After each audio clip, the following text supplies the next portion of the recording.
Well, hello everyone, and welcome back in. This is episode 5 of the Autocannon, the 90 millimeter gun platform on top of the Lancia truck. And yes, finally, this episode we will complete the base. We'll go back, we'll fix the base, and we'll finally complete it, including some figures. So stay tuned for that. As you may recall, we got to exactly this point, the point of the spinning base, when I just decided that something just didn't sit right with me. I was having an issue with just kind of how the truck was sitting on the base. And really, what it came down to is that I had inadvertently repositioned the truck. And so the nose was facing to the forward corner, and I really wanted it facing to the back corner where I'd have more room in front of the truck to display these figures. So, what did I decide to do? Well, I decided to blow up the base. And rather than throw away the base and start again, I thought, well, let's go ahead and try to salvage this base and just alter it and change it. And so the first step was to lay some new plaster to get the positioning correct, and then a lot of cleanup. And unfortunately, the plaster kind of spilled around the edges, so a little bit of chipping, a little bit of sanding in order to get those edges kind of cleaned up and back into shape. And then I used plaster, of course, to kind of get the basic groundwork into the shape that I wanted to the position I wanted to. But there was still a lot of divots and unsettled ground. And for that, I just went ahead and used spackling paste because honestly, it's a lot easier to use. It's softer, so it's not nearly as durable, but it's going to be under the truck, and so I felt like I could be able to use it. Then, of course, needed to chip off that rock wall that I already built at the beginning and repair that section as well. And again, this is just a little bit of spackling plaster, thinned out a little bit with water, just to kind of fill up some of those divots and smooth out the groundwork just a little bit. So we're going to go a little bit quick here because, well, a lot of these steps have already been explained through on the episode prior, the episode 4. So if you want a little more in-depth, go back and take a look at episode 4. But over the plaster, first level of texture is with the AK Rough Textures acrylic paste, and that was followed with the Sandy Desert texture. Again, an acrylic paste, and this was thinned a little bit with water just to give it more of a wash feel. And then the next step, I wanted to reposition that rock wall as my truck was in a new position. So I just kind of sketched out a little bit of where that might be. A lot of the textures on the scene had already been covered up with this new plaster and the spackling paste, so I needed to add back a little bit of that rocky ground texture. And again, these rocks are made from plaster chips, and then a wash of white glue, PVA glue, and I just use a little bit of that dry plaster powder and some of the smaller stones, again, just to enhance the texture of the base in order to really bring home that feeling of this really rocky desert that I really enjoy from those reference photographs. As it turns out, really no part of this base remained untouched in the remodel, the rehabilitation of it. So I wanted to go ahead and make sure that that crack texture that I laid into the front, which I thought worked out really well, went ahead and emphasized that one more time, just a real small skim layer this time, so not nearly as thick.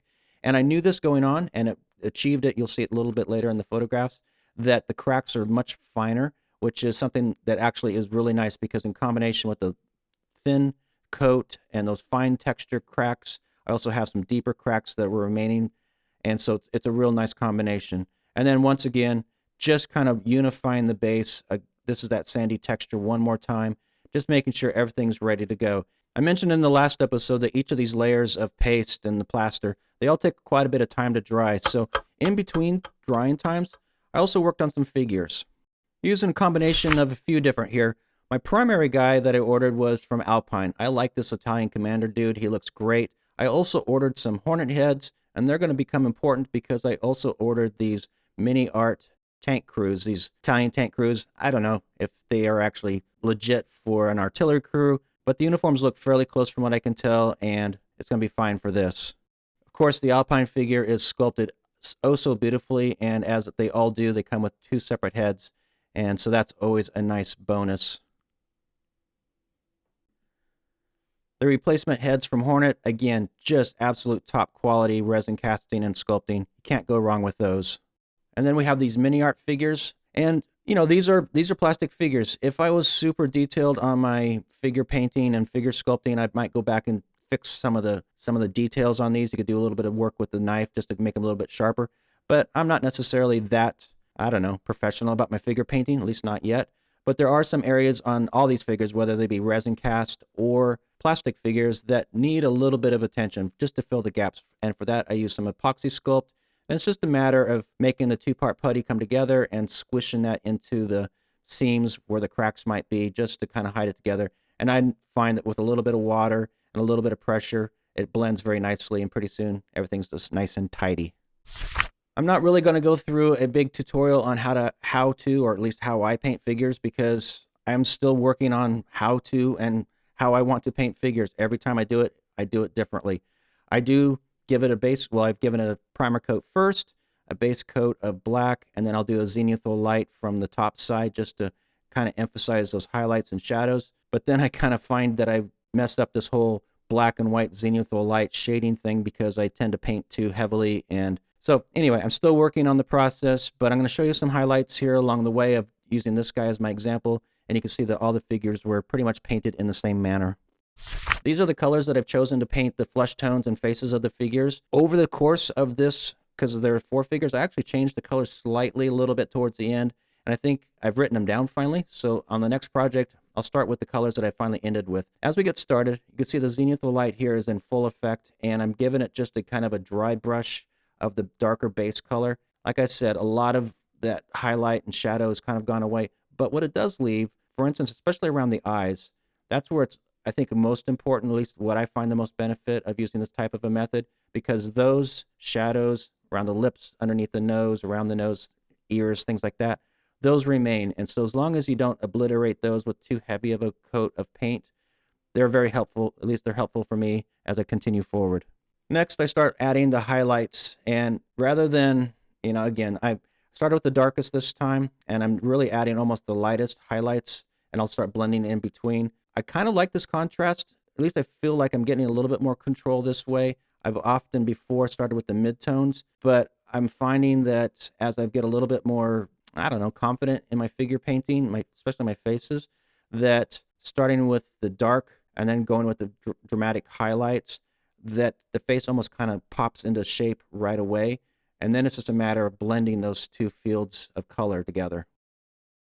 Continuing to work on this guy, you can see where the shadows around the eyes have become very important. Those actually pretty much are my eyes at this moment. So I don't really necessarily paint the eyes. I'm not quite that good yet, in all honesty. The other thing I'm learning over the course of time is I've decided to start moving my brush up in size. So what you see here is a 0-sized brush.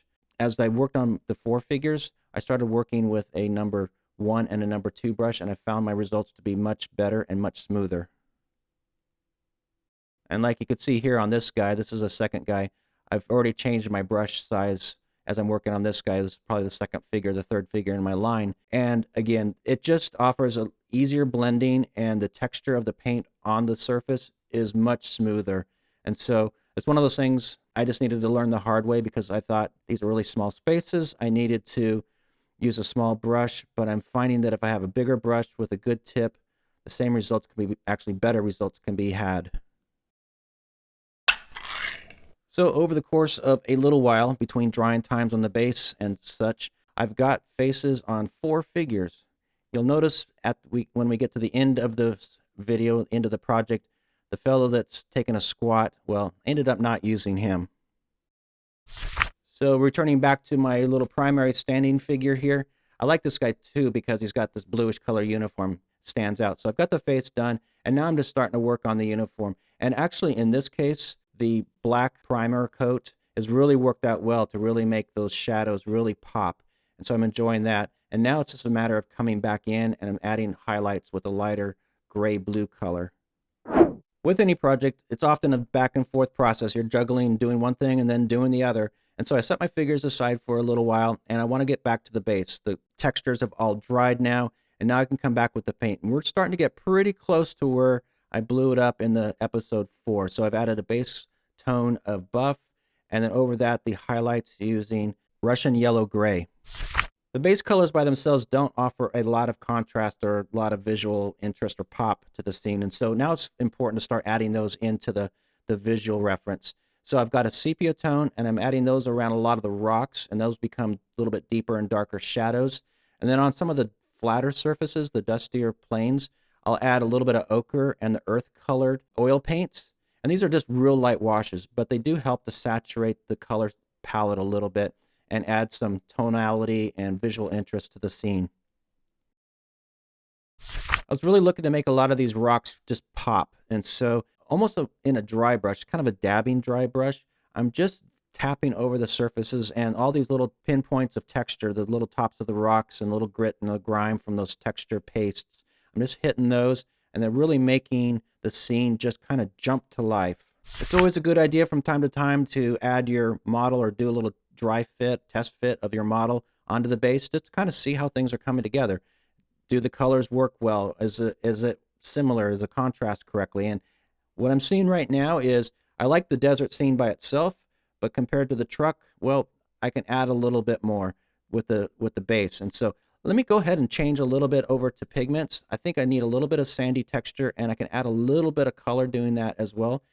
As opposed to the last episode when I just gave it a general overall wash, in retrospect, that was probably not the best idea. I generally like to be a little bit more precise in my application. And so for this redo, I've decided to change it up a little bit and add the pigments dry, just dropping them into place with this nice big soft brush. And that way I can really control where these different colors of the pigments are being applied.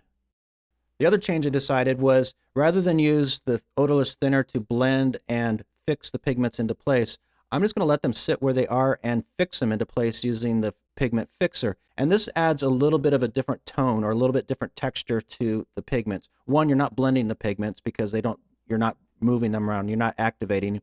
But secondly, because the pigments have been dropped onto the surface, and once the pigment fixer dries, it keeps or maintains a lot of that grittiness of the pigment itself. And that's a nice little benefit that I'm looking forward to. One more test fit here. A little bright on the colors, but those colors of the pigments are still drying right now. So there's a little bit of work to do there. But with all that said, after 2 episodes, 2 tries, fixes, refixes, a little bit of hair pulling, quite a bit of cussing, we're getting down to the final part of this now. The figures are ready to go onto the base. Once again, that guy that's sitting down on the far left, he's not going to make it. He's going to have to hitch a ride someplace else. And now we have our final scene for presentation. If you like this channel and you like this episode, I encourage you to please hit that like and subscribe button and ring that bell to get notified when new episodes come into play. I also have a Patreon page that I encourage you to check out. The link for that is below. On there, we have discussions. I show early viewings of these videos, photographs, things like that.